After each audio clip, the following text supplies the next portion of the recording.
Hola, muy buenas tardes, bienvenidos todos a una plática más con nuestra querida Shulamit Goldsmith y esta vez con un tema también súper interesante sobre nuestro querido Jerusalén.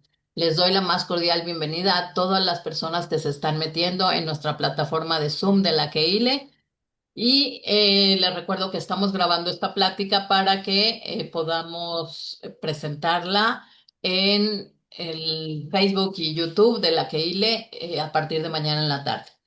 Muchísimas gracias. También les recuerdo que terminando la plática pueden escribir sus preguntas, comentarios en preguntas y respuestas del Zoom o levantar la mano y yo les abro el micrófono. ¿Ok? Hola, Shu, ¿cómo estás? Hola Anita, ¿cómo estás tú? Gracias. Todo muy bien, muchas gracias. Pues yo te dejo el micrófono para que te escuchemos con atención, ¿ok? Ok, adelante. Pues muy buenas tardes. Eh, Perdón por estas dificultades, pero pues, es lo técnico y ni modo. Me da mucho gusto estar nuevamente aquí en esta plática mensual que nos brinda la Keile y Anita. Y gracias a todos por estar aquí, todos y todas. Vamos hoy a hablar, como es costumbre en este espacio, de un tema que es a la vez histórico, es a la vez espiritual y también es de gran actualidad. Vamos a hablar de Jerusalén y la plática está nombrada Oh Jerusalén, y esta exclamación de Oh le va muy bien porque es un espacio espiritual para no solo para los judíos, para la gente del Islam, para los cristianos, los católicos, o sea, casi la mitad de la humanidad mira con espiritualidad hacia Jerusalén. Vamos a hablar sobre la historia de este lugar tan especial, tan histórico y tan de actualidad. Hay arqueólogos que sitúan la antigüedad de Jerusalén en el milenio 3000 antes de Cristo. Son tantos números, tantos siglos que es difícil de imaginar, pero pues así dicen los arqueólogos y viendo la historia, cómo se ha desarrollado en torno a esta ciudad, pues es creíble porque ha visto pasar frente a ella y deseándola a través de tantos y tantos siglos. Empecemos por el nombre, o mejor empecemos por la ubicación geográfica. La ubicación geográfica, sabemos, en el Medio Oriente, pero explícitamente Jerusalén está hasta arriba de una pequeña cordillera de colinas, de mesetas, que la han hecho siempre inaccesible, deseada, deseable, inalcanzable. Y por eso ha adquirido este carácter tan especial. El nombre Yerosh y luego el vocablo Shalom, Jerusalem, Yerosh es la propiedad o el predio, y se le que es el nombre que utilizaban los jebuseos en un principio, cuando eran las tribus semíticas que poblaban esta zona. Y de estas, y más adelante se le va a añadir el vocablo Shalom o Shalaim, que es Jerusalén, en la ciudad o el predio o la herencia de la paz. Como dije, está enclavada en una serie, en la más alta de una serie de colinas, una pequeña, digamos, cordillera, que la hacía siempre muy deseable y a la vez la hacía inalcanzable y difícil de conquistar. Entonces todos querían poseerla para de allí dominar los demás mesetas, dominar el valle y hacerse más y más fuertes. No hay que olvidar que eran y son tribus y pueblos beligerantes unos y otros, y que pues vivían en una serie constante de guerras, y Jerusalén era la presa más ansiada. Así se van desarrollando estas tribus semíticas y se va creando, como nosotros ya conocemos de nuestra historia, va desarrollándose este pueblo que tiene la característica de ser el único monoteísta en aquel entonces en la zona. Y vamos a ubicar, porque no podemos detenernos en cada minuto, pero vamos a ubicar la época en que el pueblo ya está formado, está dirigido por profetas, o sea, la época de los Neviim, la época de los profetas, y este pueblo que ha sido conducido, liderado por un profeta, en el caso que voy a hablar, el profeta Samuel, Shmuel Anabí, el pueblo se dirige a él y le dice, queremos tener un rey. A Samuel no le gusta la idea, perderá su liderazgo y también les aconseja que no lo hagan porque un rey los va a subyugar, un rey les va a exigir impuestos, pero el pueblo insiste y entonces Samuel va a encontrar al hombre que va a ungir como rey, que va a ser Saúl.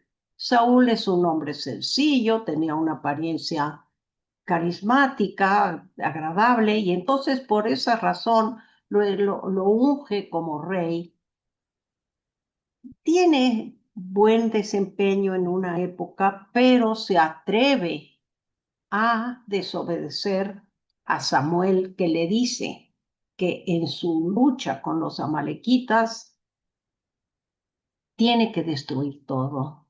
Saúl no obedece, esto no le agrada a Shmuel Anabí, al profeta, y le va quitando su apoyo poco a poco.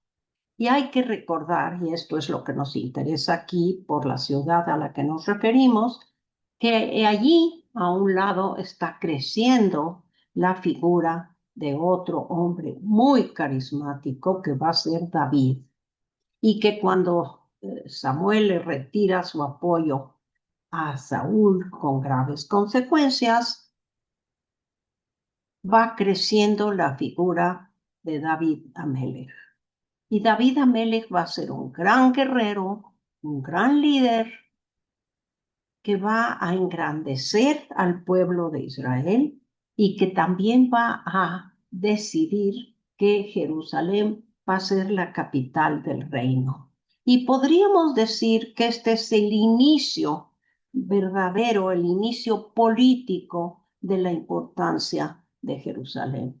Sabemos hasta el día de hoy que a Jerusalén se le llama la ciudad de David.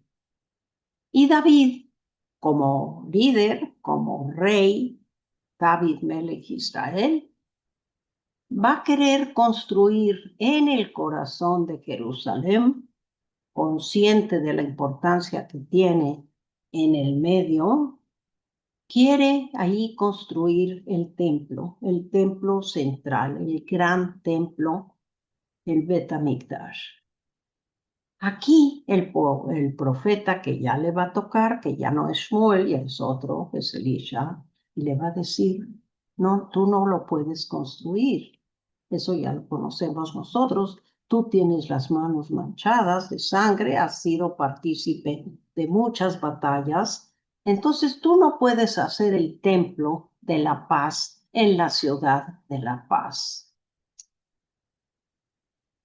Otras conductas no aconsejables las había tenido también David, y esto lo elimina de la posibilidad de construir el gran templo que le va a tocar a su hijo, a Shlomo, que como su nombre lo dice, era un hombre de paz y le corresponde hacer construir el templo en la ciudad de la paz. Entonces estamos viendo cómo va creciendo, va aumentando el poder espiritual que va a tener Jerusalén, la ciudad de la paz, Jerusalén.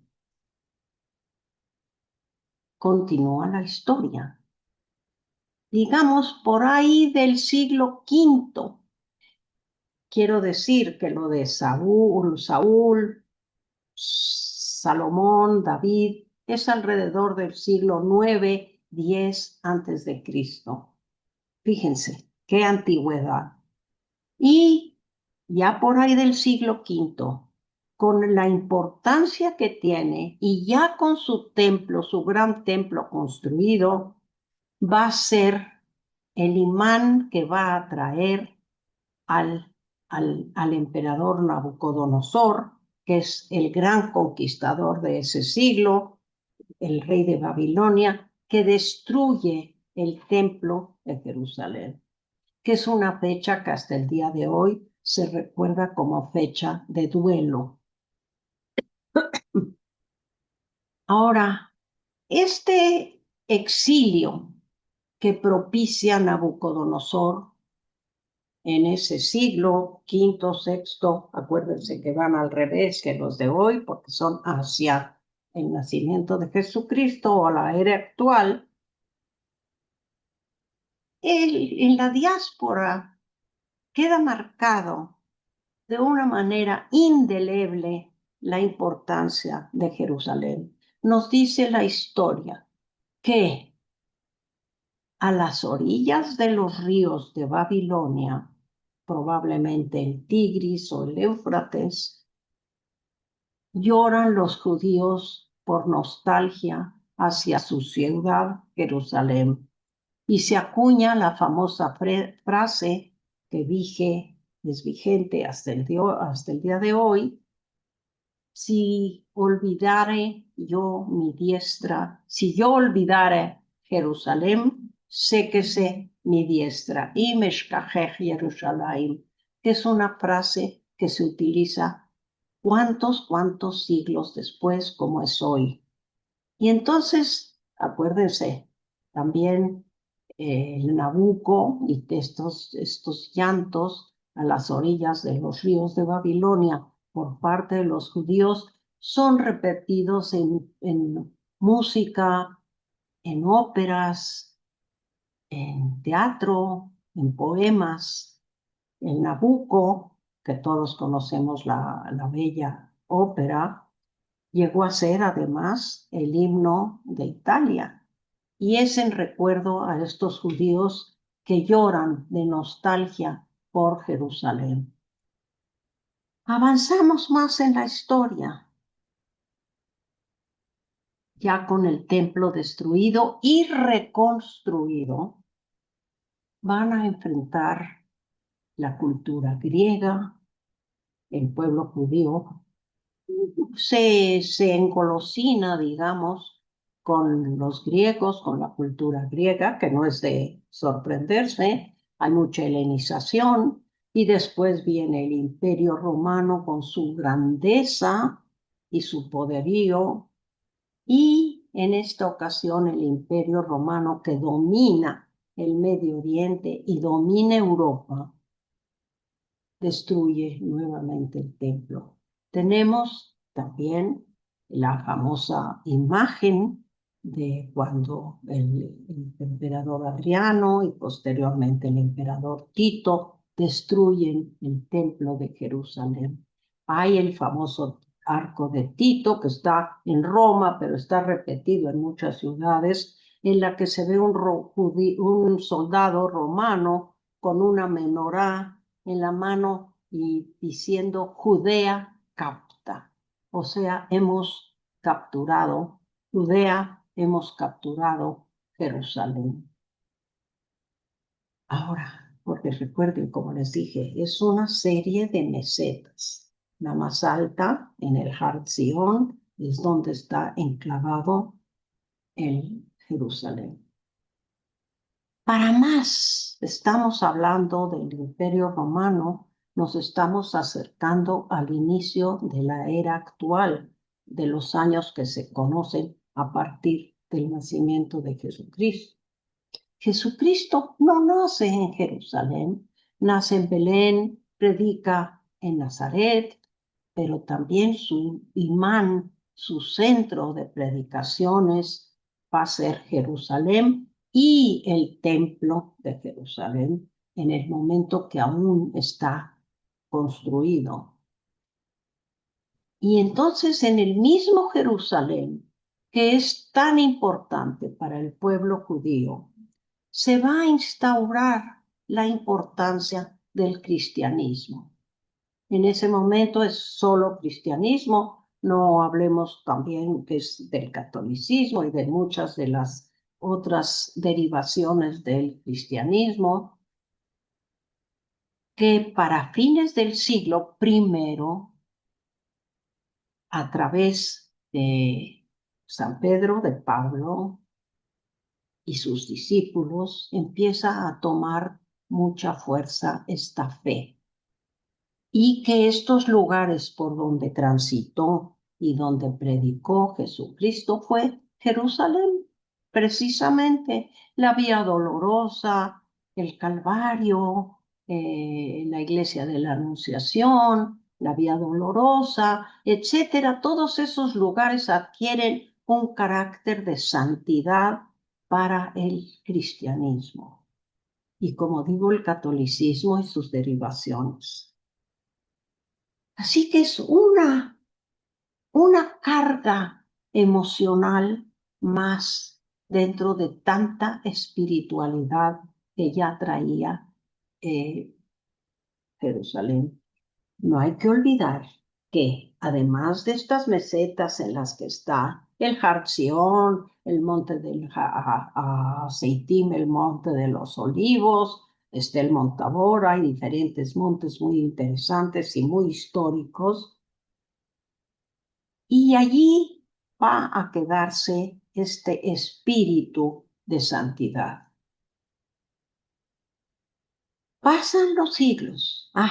Pero una cosa que no hay que olvidar, dentro de esta sede está también amurallada. La sede principal, la que es el corazón de Jerusalén, está amurallada. Como quien dice, para mayor protección, para mayor selectividad de estos temas tan espirituales.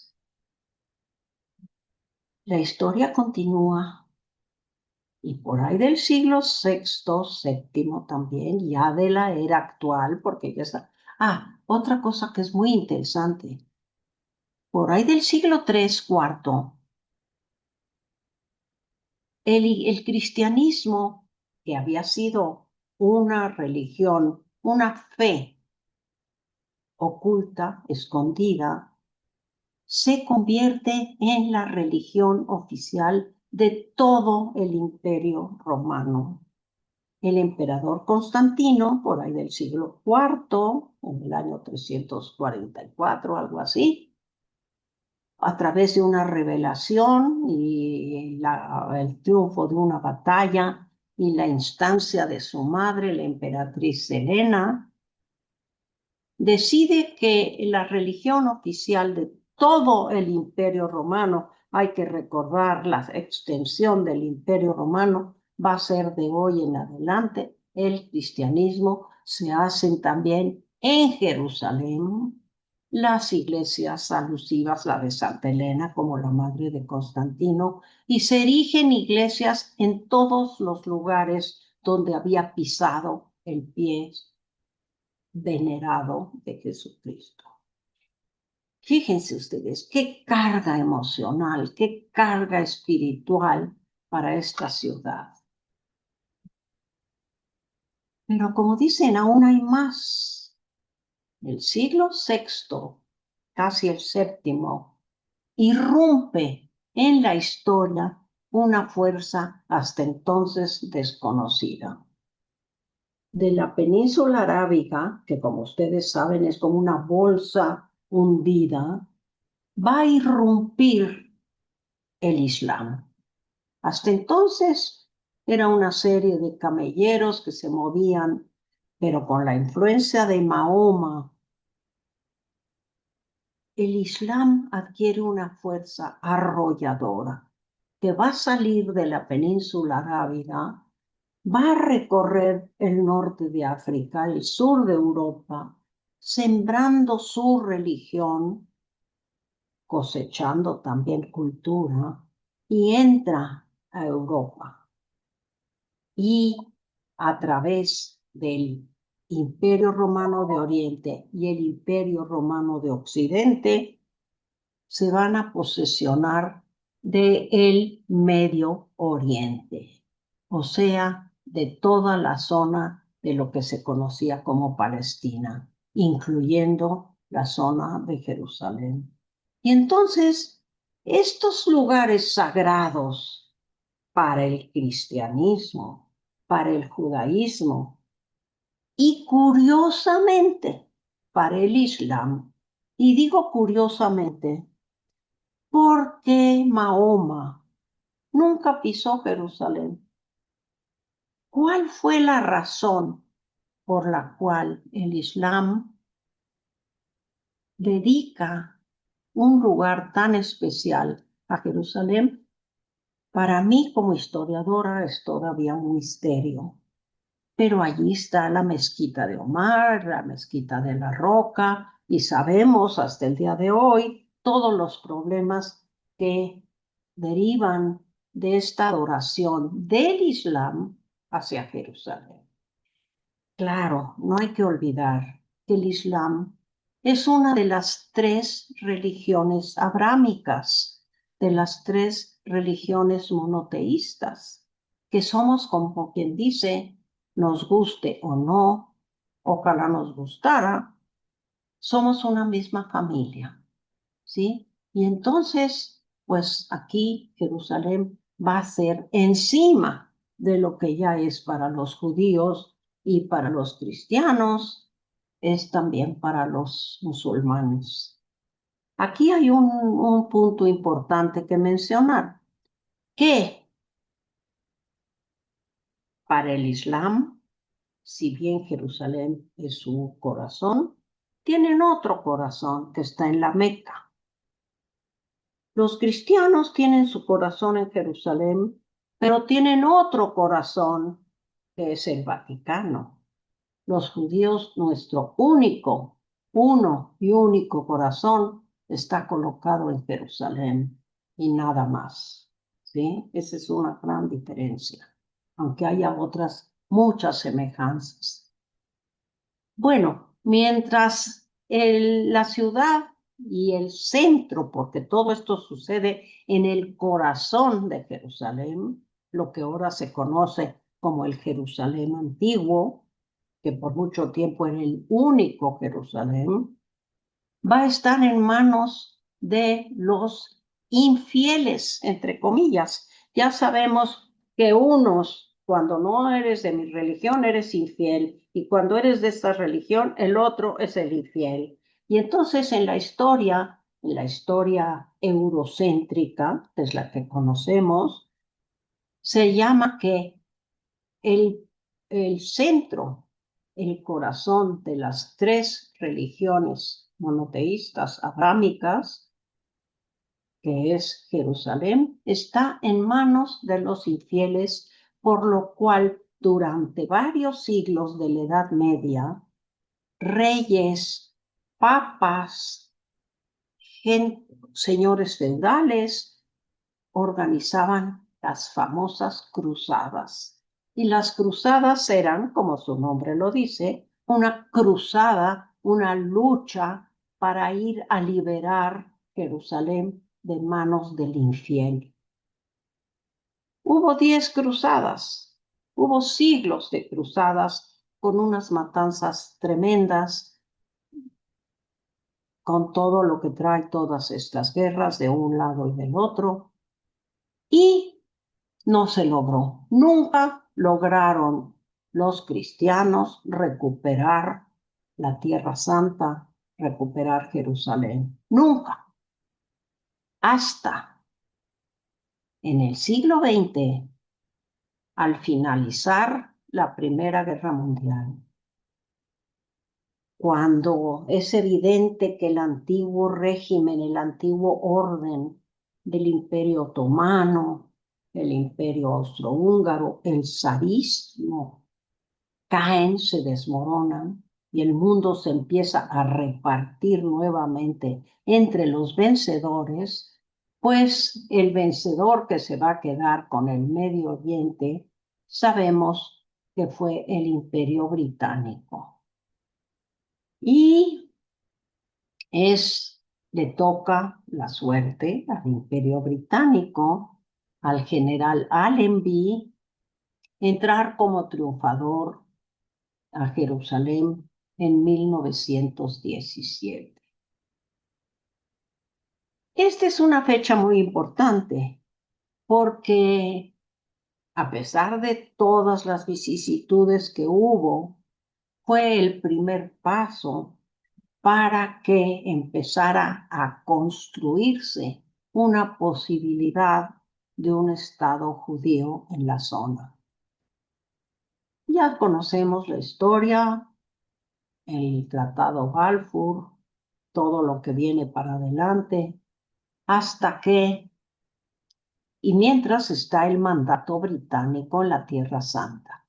Y hay que decir que tanto los islámicos como los británicos, como los que han tenido un respeto específico por la zona sagrada, digamos, la ciudad santa. No quiere decir esto que hubiera un libre acceso, no. Yo estuve en el 54 en Jerusalén y no me podía acercar a los lugares santos judíos. Yo tuve que ver el cótel desde una casa derruida por ahí en Mea Sharim y ver por un agujerito, pero de que había un cuidado muy específico, sobre todo de parte de las iglesias cristianas que han cuidado el Santo Sepulcro y en la iglesia de la Anunciación y toda la zona sagrada. Bueno, para 1948, cuando se logra el Estado de Israel y por las luchas con los vecinos, la ciudad de Jerusalén queda dividida, porque tanto el Estado de Israel como Jordania y los palestinos, y como se llamaran en aquel entonces, van a reclamar a Jerusalén como su capital, que sabemos hasta el día de hoy sigue siendo un gran problema. Y vamos a ver cómo en el momento de la partición, Jerusalén para los judíos se vuelve inaccesible. El monte, por ejemplo, Moría, que ya sabemos que es un monte que está maldecido por el rey David porque allí murió Saúl y Jonatán, su hijo. El mismo monte Sión, donde está enclavada la ciudad, en donde estaba la universidad, porque hay que recordar que la Universidad de Jerusalén existe desde 1918, o sea, 30 años antes de que Israel tuviera un Estado, ya tenía una universidad y también una orquesta sinfónica, hay que recordar, ¿sí? Bueno, entonces cuando la capital está dividida y también los accesos a ciertos espacios de Jerusalén están inaccesibles, hubo que trazar unos senderos, como sabemos, que fueron sangrientos, que fueron difíciles de continuar para llegar pues a la universidad, al hospital Hadassah, cuántas víctimas cobró esta división. Y Jerusalén mirando todo, absorbiendo todo. Hasta que viene la guerra de los 6 días. Y la guerra de los 6 días, que ya todos recordamos,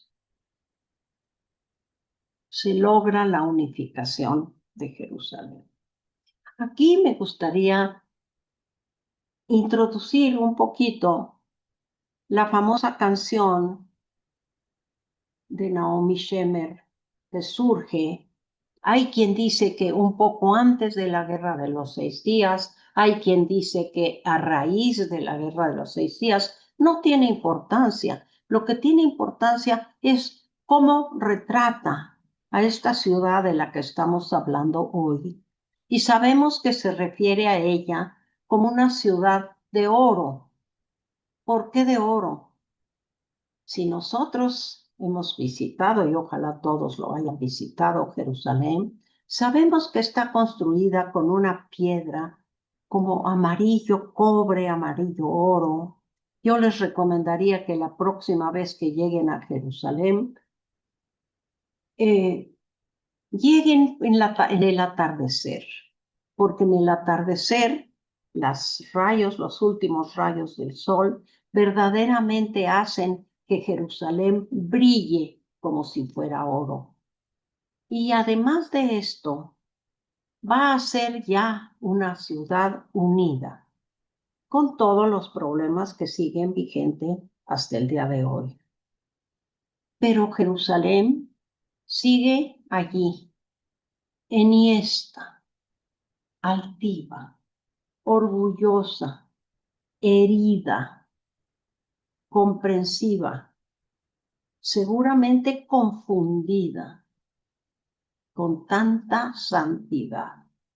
Hay que recordar también que tanta espiritualidad ha causado lo que los psicólogos llaman el síndrome de Jerusalén.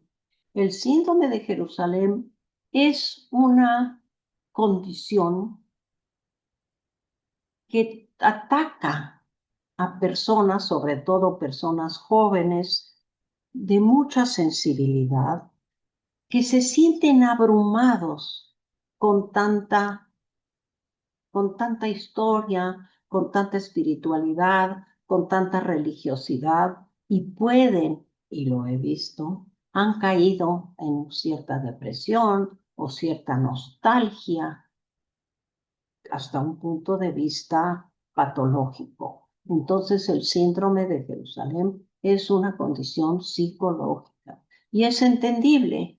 También cuando nosotros paseamos por Jerusalén, por la ciudad vieja, y vemos a los sacerdotes con un recato y con un respeto, y vemos a los judíos haciendo un esfuerzo excesivo no es excesivo, un esfuerzo mayor dentro de su respeto, y pues no estamos muy acostumbrados a ver a los islámicos allí porque se ha vuelto una zona separada, pero sí es un mundo multicultural, multiespiritual, que sigue allí.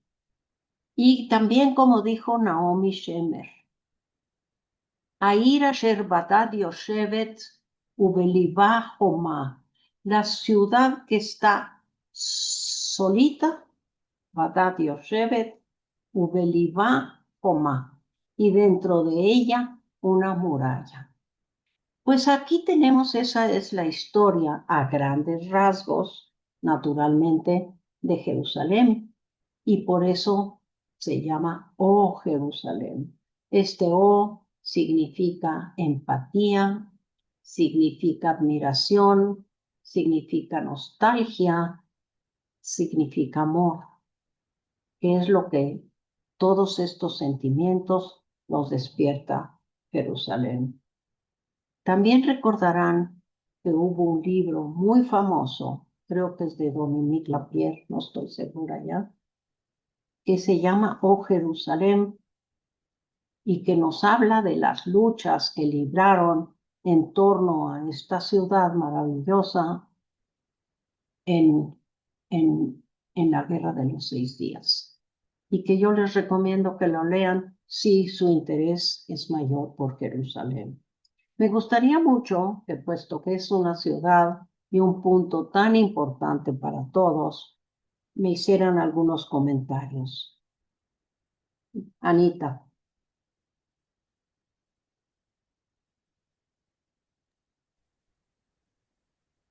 Listo. Qué interesante, Shu. La verdad es que siempre vienes con temas muy, muy interesantes. A mí me llegó aquí un mensaje de que esta plática es lo máximo, ya teníamos que hablar de Jerusalén. Déjame ver si alguien tiene levantada la mano. No sé si alguien quiera comentar algo de la gente que tenemos acá. Muchas felicidades, sí, muchas gracias. Me encantan tus pláticas, Shulamit Goldsmith. Pues sí, Gracias, gracias. a ver. ¿No? No tenemos preguntas. Fuiste muy clara o no sé qué pasó. Pues no sé, Ya me llama que la atención, porque Jerusalén es un lugar, mira, a mí me llama mucho la atención que sigue siendo llamada la ciudad de David.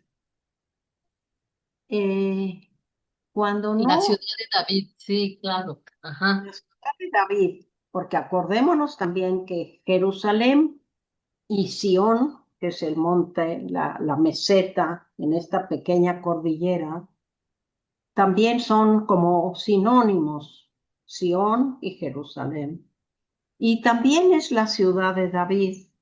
Y yo me pregunto, ¿por qué la ciudad de David? Debía de llamarse la ciudad de Salomón, porque es Salomón quien construyó allí el templo. Algo que hay que mencionar también. Esta ciudad que se hace santificada porque el rey Salomón, que como dije, su nombre Shlomo, habla de que fue un hombre de paz, que hizo tratados de amistad y de paz con los pueblos vecinos a través de alianzas matrimoniales, como se acostumbraba entonces y también hoy, pero bueno, más entonces hace que cuando Salomón se casa con mujeres extranjeras, como la reina famosa, la reina del Saba y muchas otras, estas mujeres pues quieren seguir sus propias religiones y erigen altares en Jerusalén para ellas seguir su propia religión, lo cual hace de Jerusalén que poco a poco vaya perdiendo esa santidad y esa unidad religiosa que exige el judaísmo y que los propios profetas lo van a condenar, porque esta hermosa, prodigiosa, religiosa ciudad empieza a tener elementos paganos y esto fue tremendo para Jerusalén. Claro, hay que acordarnos que después de esto el reino se divide, Yehuda y Israel, y peleando siempre entre nosotros mismos y peleando con los de fuera. Pero esa fue una de las destinos de Jerusalén, esta contaminación que se dio y por la cual podemos entender el rechazo a los matrimonios con mujeres que van a seguir otra religión. Sí, muy interesante y además, no sé si tú has ido últimamente, pero bueno, no sé si has visto el espectáculo que hacen ahí de Migdal David, por cierto, se llama Migdal David, en la torre, hacen todo un espectáculo increíble, o sea, muy moderno, obviamente, y cuentan la historia un poco de cómo llegan hasta allá. Sí, claro, es la torre de David que tiene Exacto, luz y sonido. Sí, exacto, exacto. bueno, mira, te voy a decir, yo creo que, a ver si no se molesta a alguien, espero que no, porque es la realidad. Hay mucho paganismo en torno al cótel.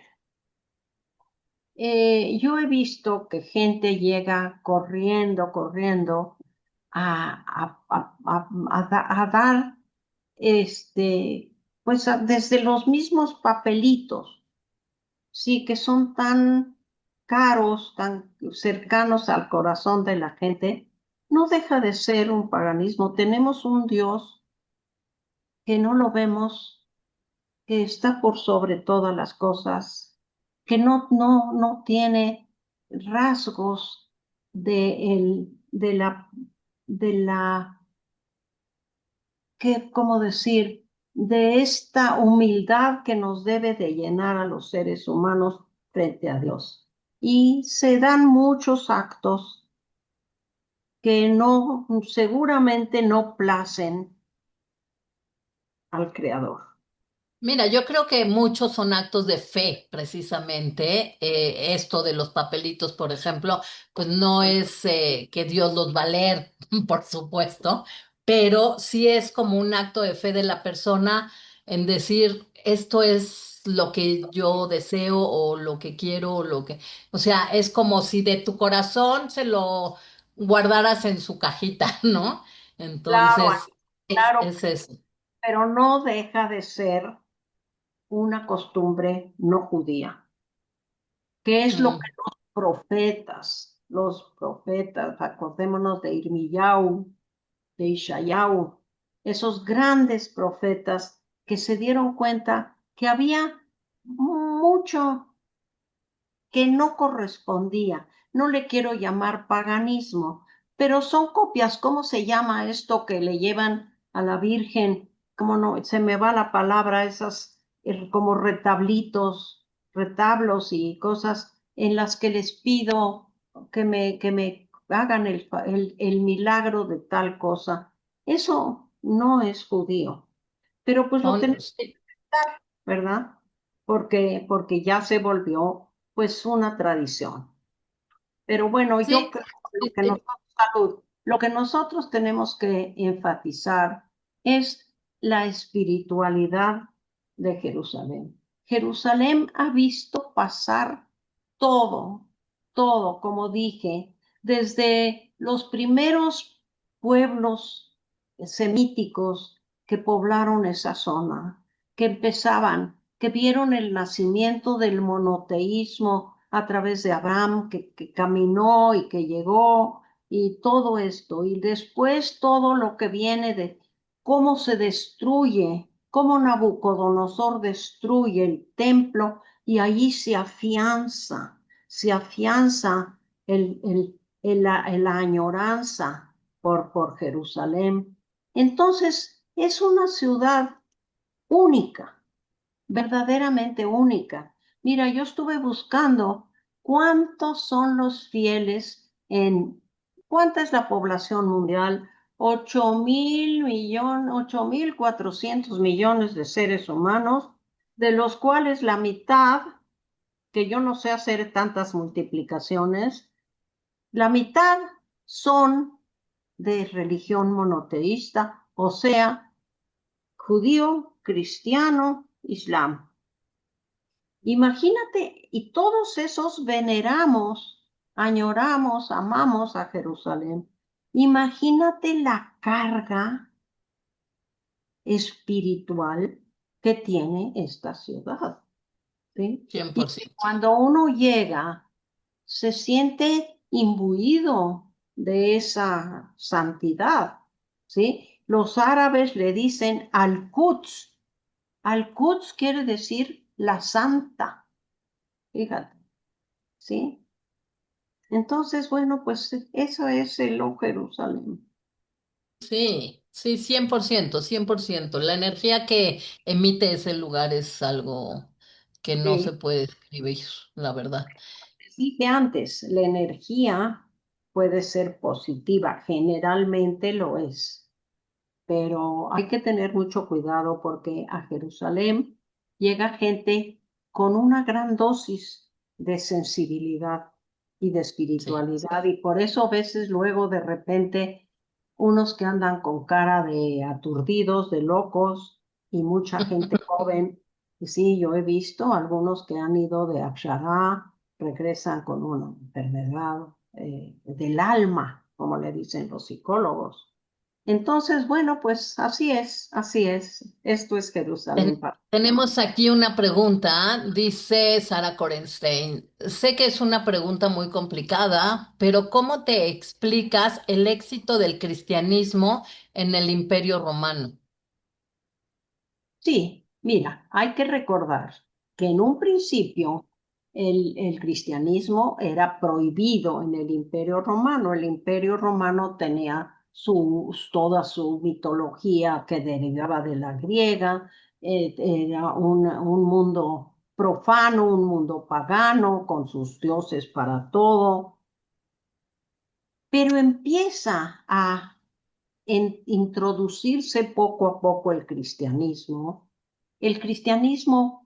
resulta atractivo porque permite, por ejemplo, a las mujeres tomar parte de la religión. ¿Sí? Entonces, poco a poco, y habla de espiritualidad también, que las religiones paganas no lo hacen. Las religiones paganas son muy simpáticas y muy coloridas, toda la mitología griega y romana, pero no habla de espiritualidad. Y el ser humano necesita espiritualidad. Y entonces empieza a ganar terreno el cristianismo, pero sigue siendo prohibido. Se ve contagiada de este amor por el cristianismo la madre de Constantino, el gran Constantino conquistador también, como eran todos, y insiste con su hijo que debe de convertirse al cristianismo.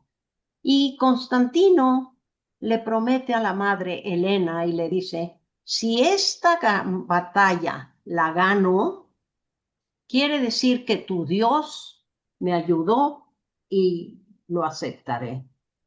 Y así fue. Y el Constantino, que venía de ganar una y otra batalla, fue un gran conquistador, dice, tuve una revelación y, oh madre, voy a cambiar la religión del imperio por el cristianismo. Para entonces, ya este pensamiento va a ser de placer para mucha población del imperio. Para mucho no, hubo todavía muchas luchas, pero poco a poco se fue instaurando el cristianismo en el imperio romano, que es toda Europa, ¿sí? Toda Europa. Y cuando las tribus bárbaras germánicas empiezan a bajar hacia Francia, Inglaterra, España, encuentran ya países cristianizados y se cristianizan ellos mismos. Y por eso el gran éxito de esta religión. Qué interesante, Shu, la verdad. No sé si Muy. contesté la pregunta de Corens. Sí, Sarita, yo espero que sí hayas contestado esa pregunta como ella quería. Muchas felicidades, muy interesante, muchas gracias. Sí, ya no tenemos más preguntas. Bueno, Shu, pues, muchísimas, muchísimas gracias por este tema tan interesante. Primero Dios, nos veremos en la próxima plática. Agradezco a todos los que se conectaron a esta plataforma de Zoom y les recuerdo que la grabamos para las plataformas de YouTube y de Facebook de la Keile. Muchísimas gracias y pues que tengan buena tarde. hasta pronto. Bye. Gracias, bye bye.